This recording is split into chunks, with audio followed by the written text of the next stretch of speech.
Bismillahirrahmanirrahim. Assalamu alaikum dear students. I am Ali Raza, MPhil Mathematics from University of Punjab, Lahore.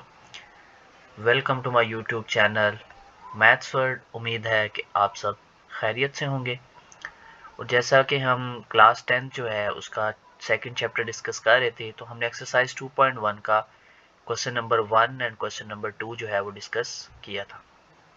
Basically ये हम एक overview ही ले रहे हैं, तो इसलिए जो है आपको सॉल्व्ड क्वेश्चंस जो हैं वो आपको सामने मतलब कि शो करवाया जा रहा है। मेन मकसद जो है आपको कॉन्सेप्ट देना है कि आपने क्वेश्चंस को कैसे सॉल्व करना है। तो आज चले हम क्वेश्चन नंबर जो है हमारा 3 उसकी तरफ चलते हैं। For what value of the k the expression k square x square plus 2 into k plus 1x plus 4 is a perfect square k की किन वैल्यू के लिए ये जो हमारे पास इक्वेशन गिवन है ये परफेक्ट स्केयर है कि नहीं है। तो गिवन इक्वेशन हमारे पास एक परफेक्ट स्केयर होता है कब? जब उसका डिस्क्रिमिनेंट क्या हो जाए? जीरो। यानी कि जब वो आपको कह देना कि ये परफेक्ट स्केयर है, तो इट्स मीन कि उसका जो हम डिस्क्रिमिनेंट निकालते हैं मतलब कि बी स्केयर माइनस 4ac वो क्या है? जीरो के इक्वल है। अब इस इक्वेशन में हमने लिखा कि हमें गिवन है कि वो उसका परफेक्ट स्केयर है, तो इसका मतलब उसका डिस्क्रिमिनेंट क्या होगा? जीरो होगा। डिस्क्रिमिनेंट का फॉर्मूला लिखा बी स्केयर माइनस 4ac। अब इस इक्वेशन में ए बी की वैल्यू निकालनी है, तो ये जो एक्स स्केयर के साथ होती है वैल्यू ए की वैल्यू होती है, और ये जो एक्स के साथ वैल्यू है 2k प्लस 1 ये किसकी वैल्यू आ जाएगी? बी की। और ये जो कांस्टेंट बच गया 4 ये किसकी वैल्यू है? सी की। उन वैल्यूज की यहाँ पे बी की जगह पे और ए सी की जगह पे वैल्यूज पुट करेंगे। तो बी की वैल्यू क्या है? ये 2 इंटू के प्लस 1, तो ये हमने पुट कर दी। उसके बाद माइनस फिर 4 आ गया, ए की जगह पे के स्केयर पुट किया और सी की जगह पे 4, तो ये हमने वैल्यूज लगा दी। अब ये जो 2 है, 2 का बेसिकली स्केयर क्या होता है? 4, और बाकी जो हमारे पास k प्लस 1 अलग से आ रहा है इसका फैक्टर हम अलग से जो है स्केयर ओपन करेंगे। तो ये k square plus 2k plus 1, यानी यहाँ पे हमने फॉर्मूला लगाया a प्लस बी का स्केयर, वो किसके बराबर होता है? a square plus B square plus 2ab। Then minus 4 से मल्टीप्लाई हुआ और ये कितना आ गया? 16 और साथ k का स्केयर, ये स्टेप आ गया। अब ये जो 4 है इस 4 को अंदर मल्टीप्लाई करेंगे k स्केयर से, तो 4k स्केयर, 2 से करेंगे तो 8k, 1 से करेंगे तो 4, उसके बाद माइनस 16k का स्केयर। अब 16k के स्केयर में से 4k स्केयर माइनस करेंगे तो माइनस 12k का स्केयर बच गया। बाकी 8k प्लस 4 एज इट हमने लिख दिया।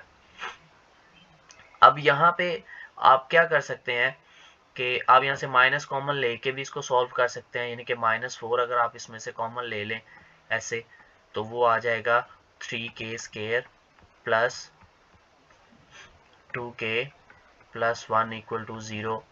ये 4 उधर जाके 0 हो जाएगा, तो ये आ जाएगा 3k square plus 2k plus 1 equal to 0। ये जो -4 है ना, जब इस तरफ आएगा इक्वल के 0 के साथ डिवाइड होगा तो 0 हो जाएगा। इस तरह भी आप कर सकते हैं। अगर आप ऐसे नहीं करना चाहते तो आप डायरेक्टली भी इसको सॉल्व कर सकते हैं, जैसे कि इस सॉल्यूशंस के अंदर किया हुआ है।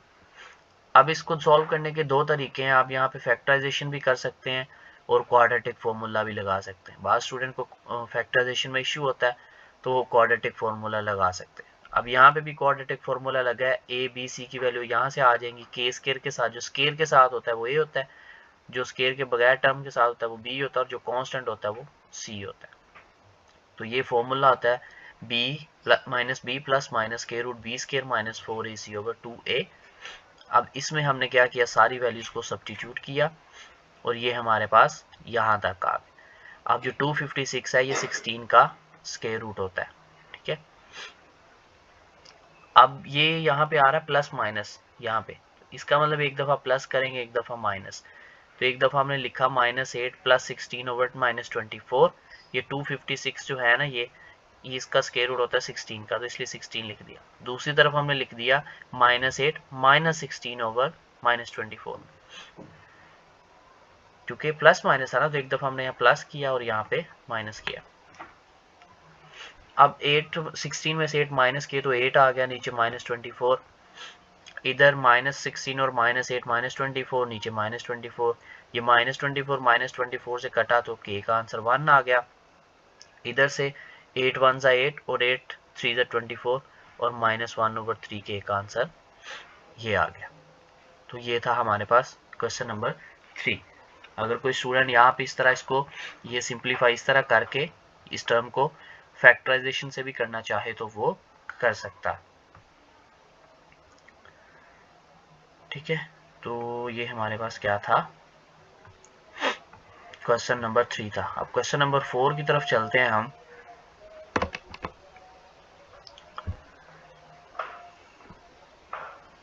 क्वेश्चन नंबर 4 बेसिकली हमारे पास है find the value of k if the roots of the following equations are equal. तो रूट्स कब इक्वल होते हैं, हमने पढ़ा था कि जब b स्क्वायर -4ac बराबर आ जाए 0 के, देन हम कहते थे कि रूट्स क्या इक्वल है, मतलब इसका डिस्क्रिमिनेंट जो है जब वो 0 आ जाए तो तब हम उसको कहते हैं रूट्स क्या है, इक्वल है। तो कहता है k की वैल्यू फाइंड करो कि k की किस वैल्यू के लिए इसके रूट्स इक्वल है। तो सेम क्वेश्चन नंबर 3 की तरह हम इसको सॉल्व करेंगे।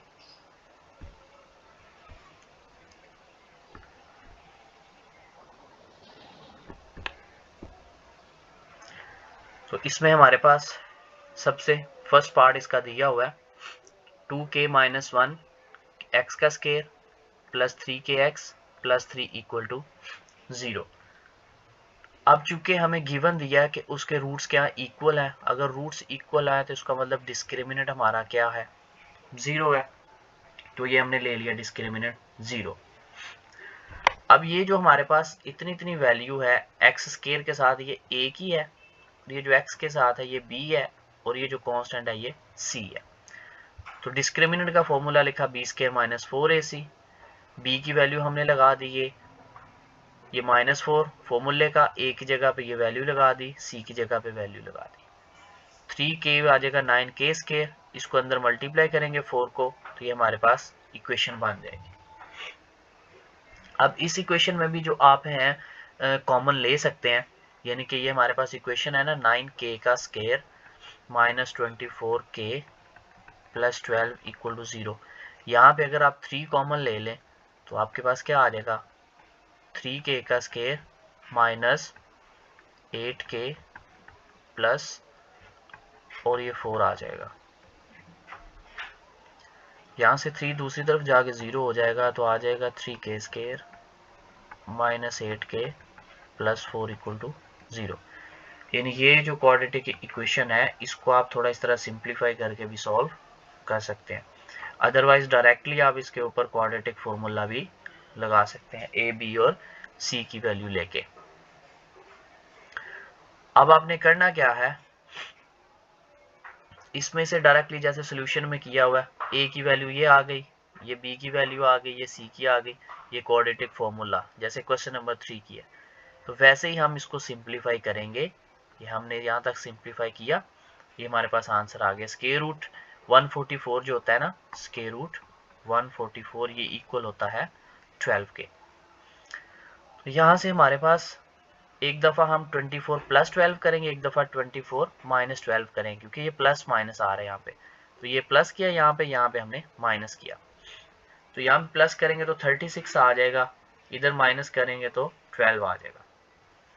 अब 18 1 18 और 18 2 36, एक के का आंसर ये आ गया और दूसरा के का आंसर हमारे पास 2/3 आ गया। ये हमारे पास क्वेश्चन नंबर जो 4 था उसका हमने फर्स्ट पार्ट किया। उसके बाद जो क्वेश्चन नंबर 4 है उसका सेकंड पार्ट आपके पास गिवन है ये, और ये आपने खुद करना है। यहाँ पे a की वैल्यू एक्स स्क्वायर के साथ कुछ नहीं है, तो मतलब a की वैल्यू 1 होगी। ये जो इतनी इतनी वैल्यू x के साथ है ये b है और ये सारी वैल्यू c है।